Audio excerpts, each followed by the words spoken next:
Welcome to the Car Guys, and this week we're doing the top 10 Lamborghinis of all time. Unbelievably, there are more than 10 Lamborghinis ever made, and this is the Car Guys definitive list, and any arguments, you're all wrong. That's right, on the 50th anniversary of the Urraco and also the 10,000th Aventador coming off the production line, we thought this is the perfect time to give Lambo a bit of love.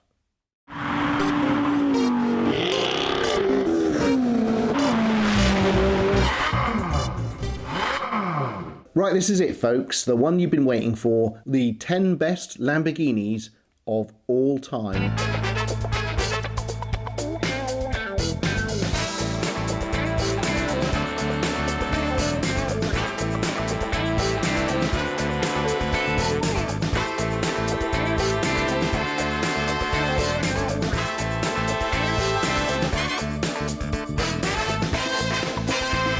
Jason, how excited are you about this? I'm actually very excited because I am a Lambo man through and through. This is the reason why I love cars so much. It's from Lamborghini, it's about Lamborghini, and we're about to run down the best cars that have possibly ever been made. Lamborghini was formed in 1963 by Ferruccio Lamborghini, a tractor manufacturer who decided to get into building Grand Tourers and supercars because of his frustrations with the other cars that he had. Specifically, it's rumoured, Ferrari. The company was formed in Sant'Agata in the Bolognese region of northern Italy. Now, Lamborghini has been responsible for some of the most exciting supercars ever created. Names like Miura, Countach, Diablo, Murcielago, and of course, at the moment, Aventador.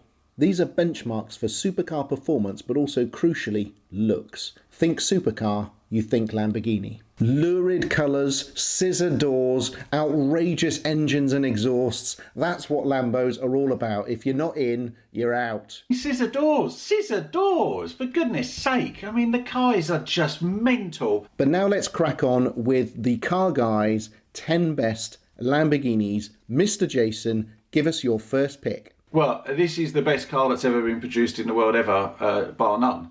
And this is the Lamborghini Countach LP 5000 Quattro Valvoldi, one of those. Quattro Valvoldi. Same thing, right? White car, poster, Athena poster on the wall. Then, only in the Cannonball Run, the best film that's ever been made of all time. And then in the Cannonball Run 2... We don't talk about the Cannonball Run 2. We don't talk about that? No, good God. So why do you love this car then? So this was the car that was on my bedroom wall throughout childhood. Why is it one of your favourites? Because nothing else even came close from a styling perspective. It was so completely different to anything that was available at the time. It was sharp and it was cool and it had those scissor doors and it just looked like a bloody spaceship. Although never ever buy a 25th anniversary car because that's wrong. They are ugly, aren't they? That's the thing. They may well be the best developed version of the Countach, but I think they're pig ugly, those things. Unfortunately, I've got some pictures of them here so that you can check it out compared to it. But a big question. So, are you more interested in the very early 70s sort of non-winged smooth versions, so Gandini's original sort of design, or are you more a sucker for the ones with the wing and maybe even the front wing? Yeah, it's got to have a wing. It's got to have a wing. So you're a wing man. I'm definitely a wing man, and I have to say I would have that silly front wing that is absolutely pointless that was on the Cannonball Run car fitted to a Countach that I bought. It is my dream car. If I could afford one, and don't forget, 10, 15 years ago, they were worth nothing. No one wanted them. Well, we haven't actually covered a Countach on the channel yet, so we do need to get in one of those. So if you do have one, viewers, please get in touch. We do very much want to tick that box and get in one of them. So come on in, let's have it. What's your first car on the list? Right, well, which one to go for? I mean, I've gone for very specific cars that I would absolutely buy in a heartbeat if I was ludicrously frivolous with my money, which of course you are. I'm not. Yeah. So the first one for me is the Murcielago LP 640. This This for me, this is a bit of a. I've got a thing about these. I think it was ever since it was on Top Gear. So Jeremy Clarkson drove a Verdi Draco, which is green to you and me. He drove an LP640 for the review on Top Gear, and I have been absolutely mesmerised by that car. He raced it against, I think, like a Peregrine Falcon. And of course he did. Of course he did. It's the natural connection that you would make, Obviously, isn't it? yeah. I mean, we are talking about, 6.5 litre V12. We're talking about 630 brake horsepower. It's enormous. It's got those vents at the back that rise up in order to cool itself. Just looks brilliant. 212 miles an hour, 0 to 60, 3.4 seconds. All very interesting. You're never going to do that unless you own a runway, though, because the car is hugely wide and very, very scary and impossible to see out of. It's a modern Lamborghini. It's the best of Audi reliability, but still with Italian crazy flair. And I just think it is sensational. Yeah, I think from a shape perspective, it's definitely the successor to the Countach. The Diablo was kind of moved a little bit further away from it, but it's just such a lovely, soft, spaceship type shape. It's an amazing car, but as you say, completely undrivable on British roads. I've actually driven 7.5-ton lorries that aren't as wide as that. Right, number 2 choice for you then. I'm going to go back in time a little bit here with our friends at Lamborghini. I'm going to go to the Urraco, right? So Urraco. Yeah. Urraco. I'm going to go Urraco. I'm going to go Urraco. Yeah. It's a 2+2. So this is kind of Lamborghini saying we're going to make a supercar, but we want to get more people in it. It's a very weird looking car because it's got this very long back to it. Normally 2+2s have the engine in the front, right? Because to make room for the passengers at the back. But no, this is a mid-engined V8 car. A mid-engine 2+2. That is just frankly ridiculous. So it's enormously long. The wheelbase on it is huge. But just imagine how hot you'd be sat in the back of that if the V8 engine is right next to you. I mean, clearly, no one cared about the passengers, did they? They went, screw the passengers, we can build this, so we're gonna. Obviously produced, 1972 was its first production run, and they only produced just under 800 cars. 800 cars over 8 years. Why then the Urraco rather than the Espada? The Espada to me is the much prettier, more interesting car. I like to be different. I like the fact that it's not the pretty one. I like the fact it's a bit unusual and a bit weird and probably achievable from a purchase perspective, because I bet they're maybe not that expensive. I don't know. Well, just because no bugger wants one of them. I mean, it's still a Lambo though, isn't it? Still a Lambo. Yeah, only technically. I mean, come on. The reason why they're affordable and you can get in one is because basically they're shit. You're a pile of old crap. Did you get confused and you thought this was the 10 Lambo list? Right, Yeah. Is that what it was? Is that not what we do? Oh, no. See? So number two for me is, again, I mean, I'll have no arguments, one of the most exciting Lamborghinis that has ever been created, especially if you get it in that violet colour. It is the Diablo SE30, the special edition. I love the Diablo. They made 3,000 Diablos in total, but they only made 150 SE30s. So very, very rare car. JK from Jamiroquai made it sort of a bit more famous because he had it in some of his music videos, and also famously he bought one for the video. It was then crashed while they made the video, so he then had to buy another one. They then crashed that one as well. So this is a 5.7 48 valve V12, longitudinal obviously, and it's got 525 brake horsepower, 0 to 60 in 4.2 seconds, top speed 207 miles an hour. Long years, I'm guessing that's what it was. Yeah.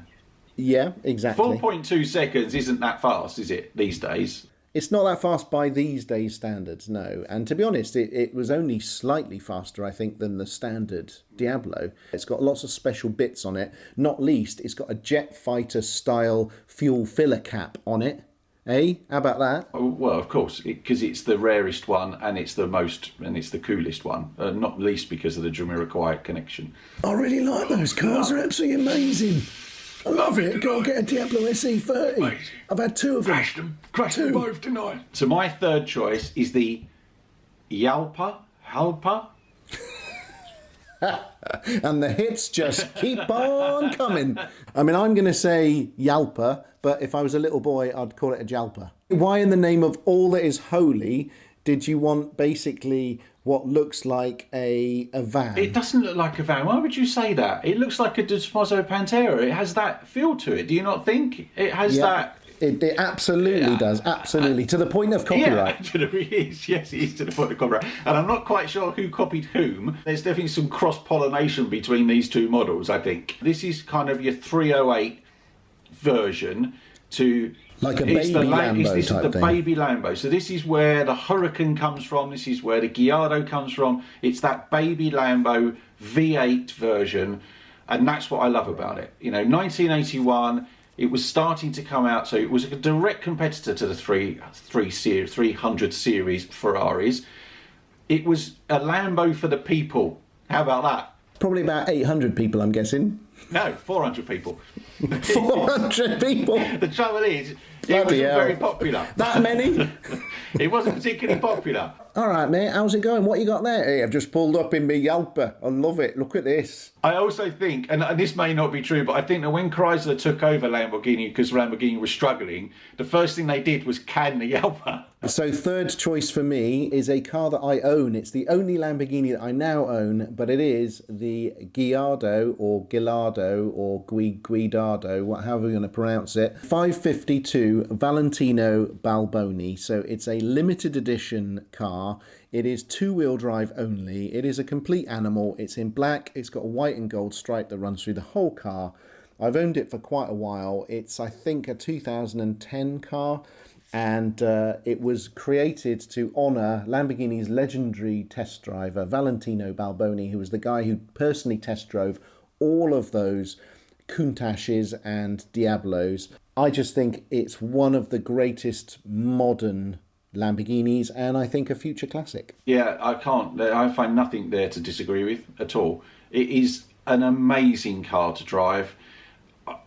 It just fills you with dread every time that there's vaguely some water around in maybe the 2 mile vicinity. It knocks your teeth out because the suspension is so hard.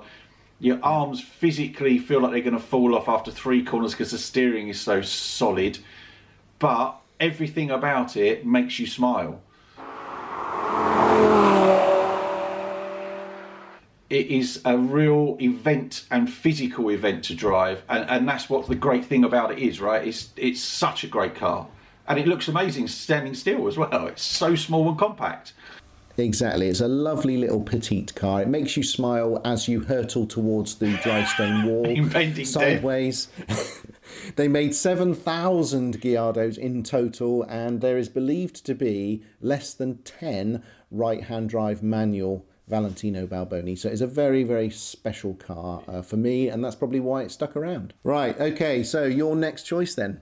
And it better be a good one this time. Oh, you ready for it? I'm gonna go proper. I mean, this is celebrity style cars. You've chucked out Jamiroquai, but I'm gonna have to top you on this. Is this? Oh, I know what this is going to be. Paul McCartney had one of these. Oh, did he? Yeah, 400 GT. Right. Now, I know you think... Like, what am I thinking? I'm thinking, what the hell is that doing on the list? But here's my thought process. Our younger viewers only know Lamborghini for the Countach, the Diablo, the Murcielago, and the Huracan and the Aventador, right? They know nothing else about the history of Lamborghini. They probably have no idea that they even made tractors. So what I'm trying to do is educate people and get them to maybe spend some time on the internet searching out these cars and going, Jesus Christ, the 400DE has the worst headlights in the world ever. But that's no reason to hate it. Don't hate on that car. So again, two-door coupe. This is a grand tourer in the oldest possible sense, right? This has got the engine at the front, rear-wheel drive. So in the 1960s, when the only way to get across the continent in Europe was an expensive supercar, this was right up there. This was... And actually, this is a perfect expression of what Ferruccio Lamborghini was looking to do when he formed the company, because he wanted a grand tourer. He didn't want something high revving and crazy and racy. He wanted something a bit longer gearing, bit more torque, bit more comfortable. and that's why the early Lamborghinis were just like this. 2+2 chassis, big V12 in the front of it, so you've got this long torque, long gearing. You can sit 120 miles an hour through France when you could do that in those days. I love that 60s kind of ethos. I think it's absolutely fantastic. So yeah, it's a great car. So my next one, I'm going to go a little bit more modern. The next one on my list is the Reventon, which is an incredibly strange special edition. They only made 20 of these. It was brought out in 2007. It cost €1 million to buy one of these, and it was basically a crazy jet fighter-esque concept that you could buy in coupe and roadster form. But what I love about it is it ushered in that new design ethos for Lamborghini of the incredibly sharp, aggressive front, and also inside it was this bonker jet fighter style TFT screen displays. A little special fact for you, the Reventon, it's spelt Reventon but it's pronounced Reventon, was actually named after, as many Lamborghinis are, a fighting bull. So it was a special fighting bull owned by the Don Rodriguez family. Isn't that theme of naming Lamborghinis after bulls, aren't most of them named after bulls that killed people? Because I'm fairly certain that the Jalpa is also named after a bull that killed a matador. Basically, yeah, they're either bulls that killed or bulls that survived being killed, or they're named after the swords that they used to kill. So there's a lot of killing going on. There's an awful lot of killing. I love its bonkersness. It felt like Lamborghini were going back to their roots of just throwing away all convention and going, do you know what, screw it, we're going to do what we want to do again. So the last one on my list, and this one, you know, we love Lamborghini because they're a bit bonkers, right? We love Lamborghini because they're a bit out there and they're prepared to do stuff differently to everybody else. Yeah. And we moan about supercar companies producing SUVs, but actually Lamborghini did it a very long time ago, didn't they? Because they produced the LM002. Yeah. In true Italian style, the Italian army went, we need a truck for off-roading. And Lamborghini went, oh, I can help you out with that. I've got a load of V12s sitting around. How do you fancy something like that? And they went, oh, okay, all right, we'll have one of those. I mean, could not be more bonkers.